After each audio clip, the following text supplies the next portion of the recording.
বিচার, বংশ ইজ্জত সম্ভ্রম রক্ষা করা ইসলামে শরীয়তে কি অন্যতম লক্ষ্য। এই জন্য ইসলাম ব্যভিচারকে, জিনা ব্যভিচারকে হারাম করেছে। সমাজে আজ অহরহ জিনা ব্যভিচার হচ্ছে, কিন্তু এগুলোকে মানুষ পাপই মনে করে না।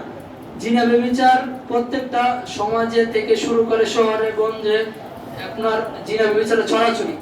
এই জিনা ব্যভিচার থেকে আমাদের কি কি রাসূল সাল্লাল্লাহু আলাইহি ওয়াসাল্লাম সাবধান করে গেছেন। আল্লাহ সুবহানাহু ওয়া তাআলা কোরআনে জিনার কাছেও যেতে নিষেধ করেছেন। জিনা করা তো দূরের কথা, জিনার কাছে যেতেও নিষেধ করেছেন। এটা কি মন্দ কাজ এবং অশ্লীল পথ। এই পথ থেকে আমাদেরকে দূরে থাকতে হবে। তো আল্লাহ সুবহানাহু ওয়া তাআলা সূরা বনী ইসরাঈল আয়াত 32 17 নম্বর সূরা বনী ইসরাঈল 32 নম্বর আয়াতে আল্লাহ সুবহানাহু ওয়া তাআলা বলছেন কি, তোমরা ব্যভিচারের নিকটবর্তী হয়ো না, নিশ্চয়ই তা অশ্লীল ও মন্দ পথ। আমাদেরকে ব্যভিচারের কাছেও যেতে আল্লাহ সুবহানাহু ওয়া তাআলা নিষেধ করেছেন কোরআনে।